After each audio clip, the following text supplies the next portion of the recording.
नमस्कार, दूरदर्शन उत्तराखंड में आप सभी का स्वागत है। कोविड-19 और आयुर्वेद, आज इस विशेष कार्यक्रम में आपके साथ मैं हूं मुग्धा जोशी। दर्शकों, जैसा हम आप सभी जानते हैं कि पूरा विश्व इस समय कोरोना के संक्रमण काल से गुजर रहा है और विश्व का लगभग हर देश आज इसकी चपेट में आ चुका है। जहां इसके इलाज की बातें हो ही रही हैं साथ में, लेकिन अब ज्यादा ध्यान जो है वो इससे बचाव को लेकर के है।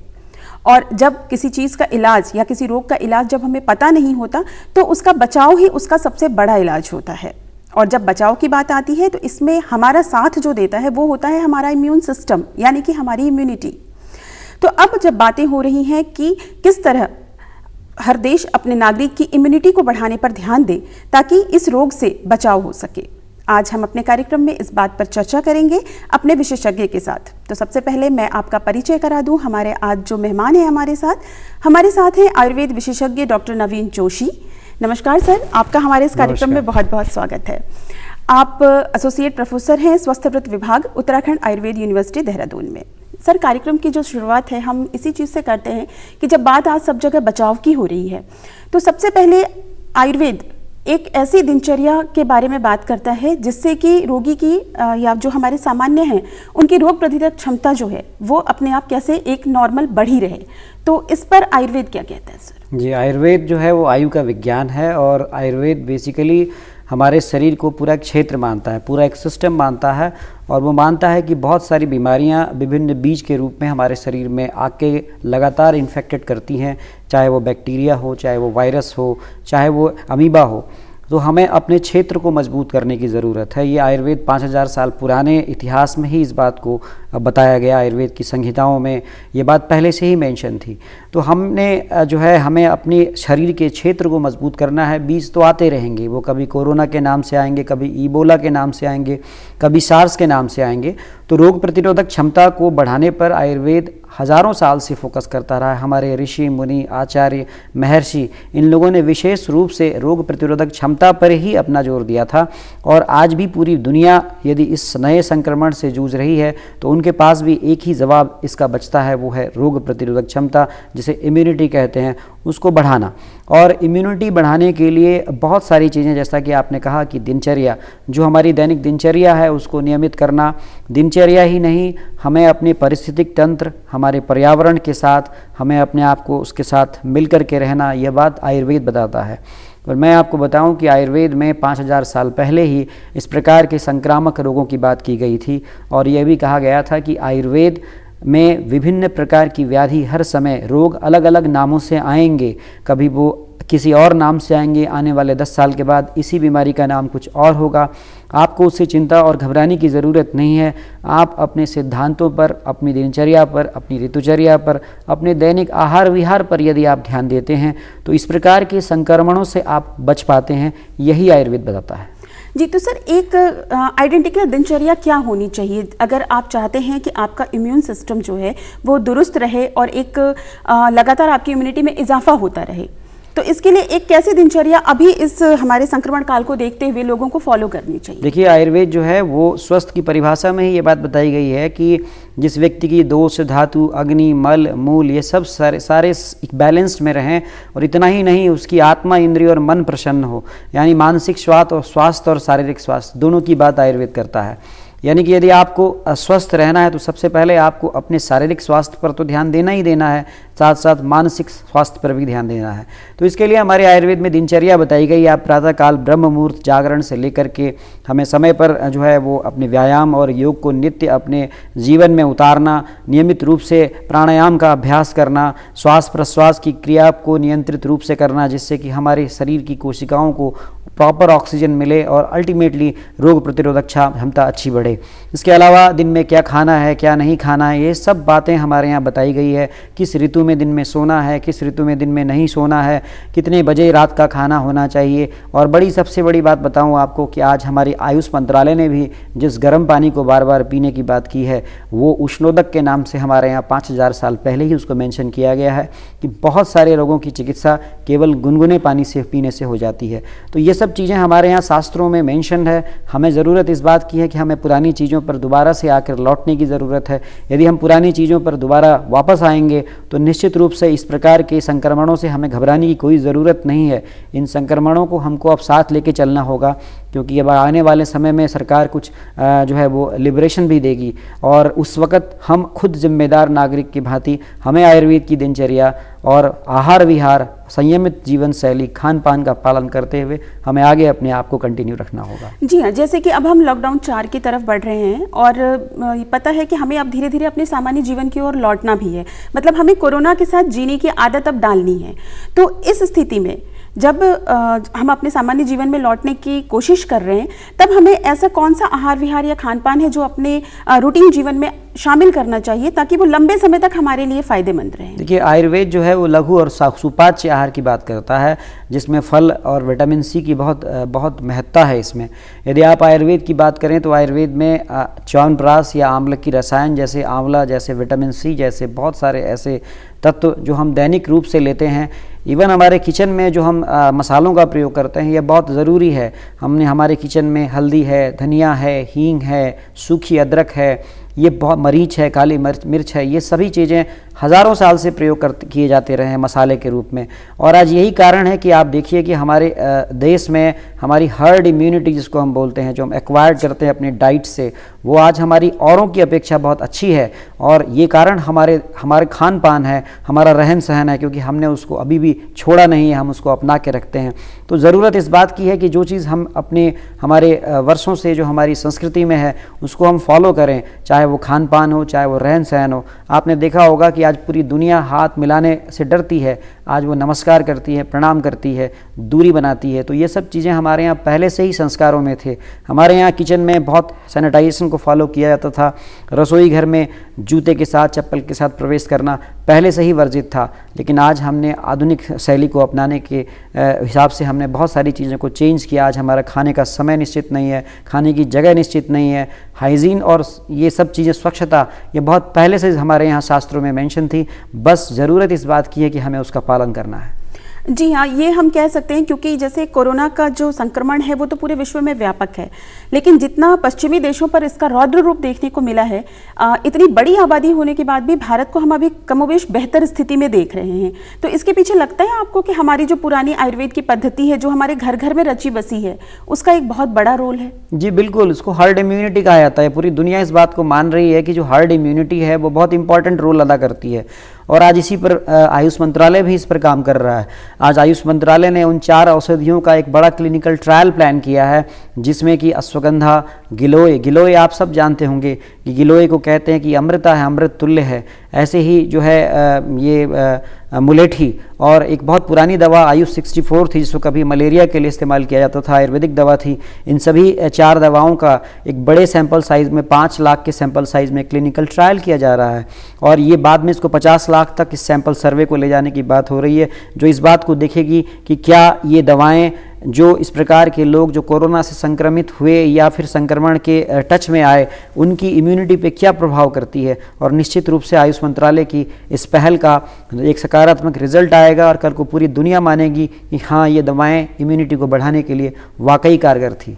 जी, जब बात आयुष मंत्रालय के इस टेस्टिंग की हो रही है डॉक्टर साहब, तो इसमें जैसे ये 4 औषधियाँ तो हैं, इसके अलावा आयुर्वेद में कुछ ऐसी और हैं, हर्ब्स हैं जो हमारे आसपास हैं और जिनको हम अपने इसमें इस्तेमाल किया जा सकता है? जी, बहुत सरल है। तुलसी हम लोग बहुत सालों से लेते आ रहे हैं। हल्दी है, हल्दी पूरी दुनिया मानती है। हल्दी का पेटेंट कराने की बात अमेरिका ने बहुत पहले की थी। क्यूरक्यूमिन इसमें मिलने वाला, ये एंटी माइक्रोबियल और एंटी वायरल होता है, ये पूरी दुनिया जानती है इस बात को। आप और छोड़िए, नीम की बात करिए। नीम जो है, नीम के पत्तों में एंटीवायरल प्रॉपर्टीज, बहुत सालों से इस बात की पता है कि वो वायरस को हमारे अंदर रिप्लिकेट नहीं होने देता है। इसी प्रकार बहुत सारी ऐसी दवाएं हैं जिनमें शुंठी बहुत इंपॉर्टेंट है, ड्राई जिंजर जिसको हम अदरक जो सुखा करके हम लेते हैं, वो बहुत महत्वपूर्ण इम्यूनोमॉड्यूलेटर, सॉल्ट जिसको बोलते हैं, भूख को भी बढ़ाती है। ऐसी काली मिर्च, ऐसे सैकड़ों तेज पत्र आप देखिए, ऐसी कई ऐसे उदाहरण हैं जो हमारे यहाँ मसालों में हैं, और ये सारी आज की तारीख में इन सब पर शोध हो रहा है, और ये बिल्कुल साबित हो रहा है केवल इम्यूनिटी ही नहीं बढ़ाती हैं, ये एक ऐसा शरीर में एक ऐसी प्रकार से वातावरण निर्माण करती है कि इस प्रकार के वायरस और बैक्टीरिया आपको इन्फेक्ट ही नहीं करने देते हैं। तो ये बहुत ही महत्वपूर्ण है। शुद्ध टंकण की बात हो रही है आज, जिसको हम आयुर्वेदिक औषधियों में प्रयोग करते हैं। ऐसी बहुत सारी चीज़ें हैं जिनमें एक वंशलोचन की बात हो रही है। ऐसे ही बहुत सारे ऐसे हमारे यहाँ प्रिपरेशंस मौजूद हैं जिनमें षडंग पानीय की बात हो रही है, जिसमें मुस्तक है, नागर मोथा है, परपटक है, उशीर है, चंदन है। ये सभी चीज़ों का कॉम्बिनेशन आज इसका पूरा क्लिनिकल ट्रायल हो रहा है, जो आयुर्वेद की चरक संहिता में 5000 साल पहले उल्लेखित था। तो बहुत सारे ऐसे आम्ल की रसायन है। च्यवनप्राश तो एक छोटा सा एग्जाम्पल है, जैसे आयुष मंत्रालय ने अपने प्रोटोकॉल में डाला है कि आप सभी 5 से 10 ग्राम की मात्रा में च्यवनप्राश नियमित रूप से लें। तो ऐसे कई रसायन औषधियाँ हमारे यहाँ वर्णित हैं जिनका प्रयोग करके, हरड़, बहेड़ा और आंवला एक बहुत छोटा सा एग्जाम्पल है जो मेंशन है कि ये त्रिफला के रूप में रसायन है। तो ऐसी तो सैकड़ों औषधियाँ हैं जिनका प्रयोग हमारे यहाँ लिखा हुआ है आयुर्वेद की संहिताओं में। बस ज़रूरत इस बात की है कि हम उसका प्रयोग करें चिकित्सक के परामर्श से। जी अच्छा डॉक्टर साहब, जहाँ ये बात हो रही है कि आयुष मंत्रालय द्वारा, तो कुछ और भी प्रयास हैं जो मंत्रालय द्वारा किए जा रहे हैं? बहुत प्रयास हैं। अभी जिस प्रकार से अभी आपने आरोग्य सेतु ऐप की बात सुनी होगी, वैसे ही हमारा आयुष मंत्रालय ने आयुष संजीवनी एक ऐप अभी लॉन्च किया है, जिसको आप गूगल प्ले स्टोर से अपने मोबाइल में डाउनलोड कर सकते हैं। इस ऐप में अपना नाम और अपना फ़ोन नंबर डाल के आप रजिस्टर करें, और इसमें आप जो भी दवाएँ ले रहे हैं, आप अपनी इम्यूनिटी को बढ़ाने के लिए, उन सभी का आप डिटेल इसमें डालते हैं। ये आपको ट्रैक करता है और आपके अंदर वो किस प्रकार के लक्षण उत्पन्न हुए, इम्यूनिटी कितनी बढ़ी, कोरोना किस जुकाम, खांसी या प्रतिशाय जैसे लक्षण उत्पन्न हुए या नहीं हुए, इन सब में कितना लाभ हुआ, इसका एक पूरा डेटा आयुष मिनिस्ट्री जो है कलेक्ट कर रहा है। ये बहुत बड़ी पहल है जो आयुष मंत्रालय के द्वारा आयुष संजीवनी के नाम से जो ऐप लॉन्च किया है। तो मेरा आपके कार्यक्रम के माध्यम से आप सभी दर्शकों से गुजारिश है कि आप सभी एंड्रॉयड मोबाइल का यूज़ करते हैं, आप आयुष मंत्रालय भारत सरकार की इस ऐप को ज़रूर डाउनलोड करें। जी अच्छा डॉक्टर साहब, जैसे अभी बात हुई, जैसे महामारी है, तो आयुर्वेद हमारी इतनी पुरानी चिकित्सा पद्धति है, तो महामारी को लेकर के आयुर्वेद में कोई वर्णन मिलता है और उससे कैसे डील किया जाए, इसका आयुर्वेद में कोई प्रमाण मिलता है? जी, आयुर्वेद में 5000 साल पहले इस बात का वर्णन है कि जब देश, क्षेत्र, काल और जल दूषित हो जाएंगे तो इस प्रकार की व्याधियां हमेशा आएगी, और आज यही परिस्थितियां बन रही है। जनपदोध्वंस की बात की गई है कि पूरा का पूरा जनपद नष्ट हो जाएगा। तो इसका मतलब यह है कि इस प्रकार की महामारियां हज़ारों साल पहले भी आती थी, जो नाम उसका कुछ और होता था, और पूरी तरह से हम लोग संक्रमित होते रहे हैं, और कई बार तो पूरी की पूरी एरिया, पूरा का पूरा क्षेत्र, पूरा का पूरा देश तबाह हो जाता था। तो उसके लिए महर्षि ने कहा है कि आप जल, देश और काल, यानी कि जल यानी पानी, हमें अपने पर्यावरण के साथ भी बहुत ज़्यादा सामंजस्य बनाने की ज़रूरत है। आपने देखा होगा कि इस वक्त लॉकडाउन में आज पर्यावरण बहुत साफ हुआ है। आज विभिन्न प्रकार की पक्षियाँ जो हैं, जो कभी दिखते नहीं थी, वो दिख रही हैं। आज जो है वो मृग जो है आज सड़कों पर आ रहे हैं। तो ये क्या प्रूफ करता है? ये प्रूफ करता है कि वायु, जल, देश और काल, जी इसको बिल्कुल, इसका प्रदूषण रोकना बहुत ज़रूरी है। अगर ये हम नहीं रोकेंगे, ये हमें एक प्रकार से एक सबक दे रहा है। तो जनपदोध्वंस नाम के रूप में हमारे यहाँ जो आयुर्वेद में वर्णित है, वो इस प्रकार की व्याधियाँ जनपद का ध्वंस करने के लिए समय समय पर आती रहेंगी। जी डॉक्टर साहब, जब बात निकली तो एक बार जब अभी आप जैसे आपने जिक्र किया कि आयुष मंत्रालय द्वारा जारी एक प्रोटोकॉल है, तो जरा उस गाइडलाइन के बारे में भी। जी, आयुष मंत्रालय ने कुछ नहीं, आपको सिंपली जो दवाइयाँ मैंने बताई, इन दवाओं को प्रयोग करें। आप इनका जो हम डिकॉक्शन बना के काढ़ा ले सकते हैं, जिनमें आप रोज़ इसको चाय के रूप में ले सकते हैं। आप काली मिर्च है, अदरक है, आप थोड़ा सा हल्दी डाल दीजिए, उसमें तुलसी डाल दीजिए, इन काढ़े की आप चाय पी सकते हैं।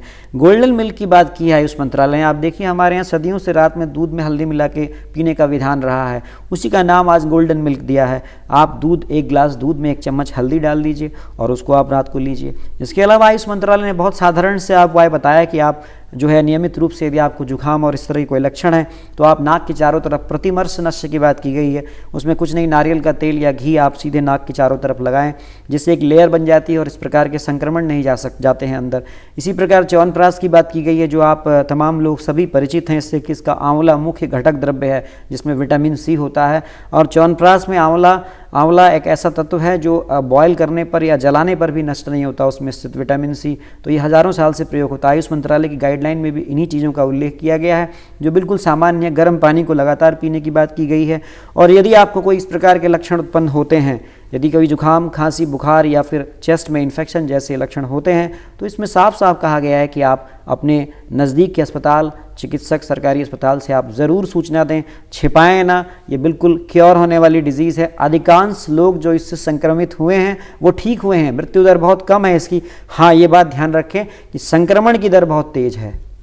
जैसे संक्रमण की दर बहुत तेज है, तो कुछ जैसे आयुर्वेद में इस तरह के जो पहले वायरल संक्रमण और भी जो रहे थे उनके ट्रीटमेंट और इसके ट्रीटमेंट के लिए, तो इसमें कुछ है दवाइयाँ? जी, महर्षि सुश्रुत ने सबसे पहले 5000 साल पहले कहा कि प्रसंगात गात संस्पर्शनात् श्वासात् सह भोजनात्, यानी कि अगर आप जो है अगर आप लोगों के नज़दीक जाते हैं, करीब जाते हैं, उनके वस्त्र, उनके माला, उनके जो है आप उनकी चीज़ों को शेयर करते हैं, उनके साथ आप डिस्टेंस मेंटेन नहीं करते, जो सोशल डिस्टेंसिंग की बात आज की जा रही है वो 5000 साल पहले महर्षि सुश्रुत ने प्रसंगात गात संस्पर्शनात् श्वासात् सह भोजनात्, श्वासात् का अर्थ ड्रॉपलेट इन्फेक्शन, यदि कोई व्यक्ति खांस रहा है, छींक रहा है तो उसकी ड्यूटी बनती है कि वो उससे हम दूरी बनाएं। और आज मास्क और सैनिटाइजेशन की बात की जा रही है, महर्षि सुश्रुत ने 5000 साल पहले वर्णन किया था।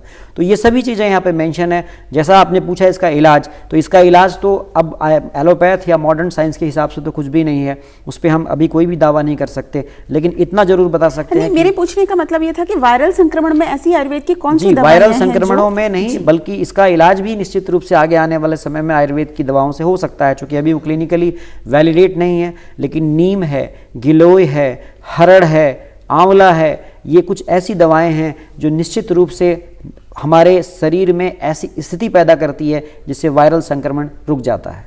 जी डॉक्टर साहब, एक जो बात ये है कि जैसे हल्दी वाले दूध की बात की गई है, तो इसका आखिर क्या रोल है? देखिए, हल्दी जो है वो कर्क्यूमिन होता है, इसमें एक रासायनिक तत्व। कर्क्यूमिन जो है वो हम आज मॉडर्न रिसर्च में भी, शोध से भी ये साबित हो चुका है कि कर्क्यूमिन जो होता है वो एंटी माइक्रोबियल यानी बैक्टीरिया रोधी प्रभाव दर्शाता है, साथ साथ वायरल रोधी प्रभाव भी दर्शाता है। तो हम हल्दी देखिए आप, हमारे यहाँ दालें बनती है, हमारे यहाँ सब्जी बनती है, हल्दी हम लगातार लेते हैं, तो ये तो हमारे भोजन की परंपरा में ही हल्दी को शामिल किया गया है। और हल्दी वाला दूध यदि हम लेते हैं तो दूध वैसे भी बैलेंस डाइट माना जाता है, और उसमें हमने हल्दी मिला दिया तो हमारी रोग प्रतिरोधक क्षमता के साथ साथ हमारे शरीर में जो आवश्यक पोषक तत्व हैं वो भी पूरे होते हैं। इस प्रकार हल्दी जो है ये बहुत बढ़िया, इस वक्त गोल्डन मिल्क आप ज़रूर लें, घरों में आप नित्य रूप से इसका सेवन करें, ये बहुत लाभ देगा। अच्छा डॉक्टर साहब, जैसे अभी ये लॉकडाउन के इतना लंबा समय हो चुका है और लोग घरों में बंद हैं, तो स्वाभाविक है कि मानसिक रूप से भी थोड़े परेशान होंगे। तो जैसे हमारे योग हैं, हमारे जो आसन हैं, जो हमारे प्राणायाम हैं, इनका कितना पॉजिटिव इफेक्ट हो सकता है इस तरह के मानसिक जो मतलब एक तरह से डिप्रेशन जैसी जो चीज़ें हैं उससे डील करने में? जी देखिए, मानसिक रूप से ही अगर हम बार बार इस बात के लिए डरेंगे कि हम जो है बाहर जाएंगे तो कोरोना से पीड़ित तो नहीं हो जाएंगे, हम बार बार संक्रमित तो नहीं हो जाएंगे, अगर इस प्रकार की बातें हमारे बार बार मस्तिष्क में आएंगी तो हम एक प्रकार से अवसाद से ग्रसित हो जाएंगे और बार बार हम नेगेटिव थॉट्स की तरफ जाएंगे। तो बेहतर है कि हम इस बात को सोचें कि हमने सावधानी बरतनी है, हमें सभी चीज़ें जो भारत सरकार ने या फिर हमारा स्वास्थ्य विभाग जिन गाइडलाइंस को हमें बता रहा है उन गाइडलाइंस को फॉलो करना है।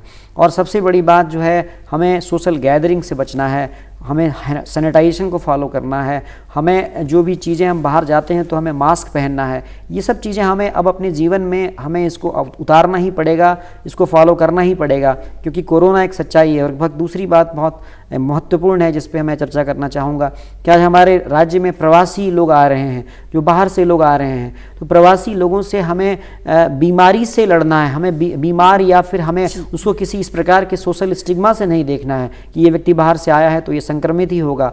ज़रूरत उस बात की भी है कि जो लोग बाहर से आ रहे हैं वो अपने आप को क्वारंटाइन को फॉलो करें। मैं खुद 15 दिनों से विधौली एक जगह है वहाँ पे क्वारंटाइन सेंटर में हूँ, जहाँ पे इससे पहले गुजरात के कुछ लोग जो आए थे उनको वहाँ क्वारंटीन किया गया था। तो गवर्नमेंट सरकार स्ट्रिक्ट रूप से इसको फॉलो करा रही है। लेकिन एक स्तर पर जब अब प्रवासी लोग बाहर आ रहे हैं, अपने अपने गाँवों में जा रहे हैं, तो अब सरकार ने उनसे अनुरोध किया है कि आप अपने घरों में आपको क्वारंटीन करें। तो आपकी भी जिम्मेदारी बनती है कि आप उसको फॉलो करें, क्योंकि हमारे यहाँ पहाड़ों में अभी तक ये बीमारी नहीं है। यदि कोई भी व्यक्ति संक्रमित है और वो गांव में जाता है और क्वारंटीन को फॉलो नहीं करता है तो उससे संभावना इस बात की बनती है कि गांव में जो पहाड़ के लोग हैं जो अब तक स्वस्थ थे उन पे ये संक्रमण फैल सकता है। तो दो बातों पे काम करने की ज़रूरत है। हमें बीमार व्यक्ति से बिल्कुल सिंपैथी रखने की ज़रूरत है। कोरोना एक ऐसा संक्रमण नहीं है जिससे आप किसी प्रकार का स्टिग्मा करार दें, लेकिन उस व्यक्ति की भी जिम्मेदारी बनती है, अगर सरकार ने कहा है कि आप क्वारंटीन अपने घरों पर करें तो आपको उसको फॉलो करना है। जी हाँ, मतलब सामाजिक भ्रांतियों में ना पड़ें और सोशल स्टिग्मा ना अपनाएं, और साथ ही लेकिन हर नागरिक की अपनी एक जिम्मेदारी है कि इससे बचाव हमने खुद का भी करना है और अपने समाज के आसपास के लोगों का भी करना है। बात हम डिप्रेशन की कर रहे थे कि लॉकडाउन से जैसे डिप्रेशंस वगैरह हैं इनमें, तो ऐसे कौन कौन से आसन और प्राणायाम हो सकते हैं जिसको लोग घरों के अंदर फॉलो कर सकते हैं? जी, इसके लिए कुछ नहीं करना है। आपने सुबह आप उठिए और आप खाली पेट जो है गुनगुना पानी पीजिए, अपने दैनिक के नित्य कर्म से निवृत्त हो जाइए। और दैनिक नित्य कर्म से निवृत्त होने के बाद आप कुछ नहीं, आप थोड़ा सा आप प्राणायाम करिए। प्राणायाम में अनुलोम विलोम और कपालभाति, ये बहुत, अनुलोम विलोम तो आप कर ही सकते हैं, बहुत सरल है, आप सब जानते हैं। बाईं नासिका से आप सांस लें, दाईं से छोड़ें, फिर दाईं से लें, फिर बाएं से छोड़ें, ये सरल है, सब जानते हैं इसको। ऐसे ही आप जो है कुछ ना कर सकें तो श्वास प्रश्वास क्रिया पर ही अपनी ध्यान केंद्रित करें, अपने आप को शांत और संयमित रखें। इसके बाद आप कुछ आसन कर सकते हैं, जिनमें एक बहुत सामान्य आसन है सूर्य नमस्कार जिसको कहते हैं। सूर्योदय के समय आप सूर्य नमस्कार के 12 आसनों का प्रयोग करें नियमित रूप से, आपका शरीर भी सही रहेगा और आपका मन भी तंदुरुस्त रहेगा। तो ये कुछ चीज़ें आप हम फॉलो कर सकते हैं जो नियमित रूप से हमें कोरोना जैसे संक्रमण से बचने में और अपनी रोग प्रतिरोधक क्षमता को बढ़ाने में मदद करती है। अब जैसे अभी इस कोविड काल में हम बच्चों और बुजुर्गों, इनका खास ध्यान रखने को कहा जा रहा है, तो इनका खास ध्यान रखने के लिए बुजुर्ग और बच्चों को कैसी दिनचर्या हम दे सकते हैं और उनके खान पान का हमने कैसा ध्यान रखना चाहिए? देखिए, बच्चे और बुज़ुर्ग ये दोनों ही बहुत ही इनको सावधानी से डील करने की ज़रूरत होती है। बच्चों में इम्यूनिटी डेवलप होती रहती है और बुज़ुर्गों में इम्यूनिटी का क्षरण होता है, ये एक स्वाभाविक प्रक्रिया है। तो बच्चों का विशेष रूप से केयर ये करने की ज़रूरत है कि बच्चों को हम प्रॉपर डाइट दें और उनको सैनिटाइजेशन का प्रॉपर ख्याल रखें। यदि आप और हम कोई बाहर जाते हैं घर से, तो आते ही हम बच्चों के गले ना मिलें जब तक कि इस प्रकार का संक्रमण अभी हमको लगता है। थोड़ा सा उनसे डिस्टेंसिंग रखें। आने के बाद आप अच्छी तरह से साबुन से नहाएं, साबुन से अपना 20 सेकंड तक हाथ धोएं, प्रॉपर सैनिटाइजेशन करें, तब जाकर के आप अपने परिवार में अपने बच्चों और बुज़ुर्गों से आप मिलें। यदि आप रेगुलर बाहर जा रहे हैं तो बुज़ुर्गों से भी हमें यही ख्याल रखने की ज़रूरत है, खासकर उन बुज़ुर्गों से जो उच्च रक्तचाप से या शुगर जैसी बीमारी से पीड़ित हैं।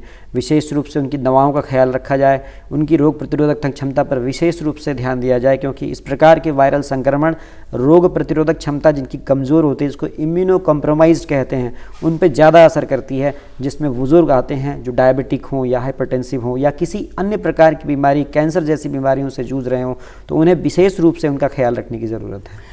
तो जैसे ये जो इम्यूनो कॉम्प्रोमाइज्ड पेशेंट्स होते हैं या बुजुर्ग हैं जो हमारे, उनके लिए हम आयुर्वेद में ऐसी क्या प्रिपरेशंस हैं जो हम घरेलू स्तर पर जो हम उनको दे सकते हैं? उनके लिए हम अश्वगंधा है, गिलोय है, ऐसे ही आप जो है वो हल्दी है, हल्दी के प्रिपरेशंस हैं, ये शतावरी है, शतावरी का दे सकते हैं। ऐसे सफ़ेद मूसली आती है, इनका प्रिपरेशंस हम देख सकते हैं। च्यवनप्राश है, ये हम बुज़ुर्गों को दे सकते हैं। अगर डायबिटिक है तो शुगर फ्री च्यवनप्राश दे सकते हैं हम। और भी बहुत सारे ऐसी प्रिपरेशंस हैं हमारे यहाँ। एक ब्राह्म रसायन के नाम से एक रसायन आता है जिसका प्रयोग हम करा सकते हैं बुज़ुर्गों में। और बच्चों के लिए आप कुछ नहीं तो आप गिलोय की छोटी सी गिलोय सत्व दे सकते हैं आप। इसी प्रकार बच्चों में सीतोपलादी चूर्ण का प्रयोग हम करा सकते हैं जो गले में भी बहुत अच्छा काम करता है। बच्चों में रेगुलर हम तौर पर कुछ नहीं तो सरसों के तेल का नस्य दे सकते हैं, बहुत ही हमने पुराने समय से ही हम प्रयोग करते आ रहे थे। समय पर उनका अभ्यंग करना चाहिए, मालिश करनी चाहिए, ये सब चीज़ें बच्चों में हम फॉलो कर सकते हैं। तो इस प्रकार से हम अगर कुछ चीज़ों का ख्याल रखें तो ये कोई ऐसी चीज़ नहीं है जिससे हम बच नहीं सकते हैं। बिल्कुल।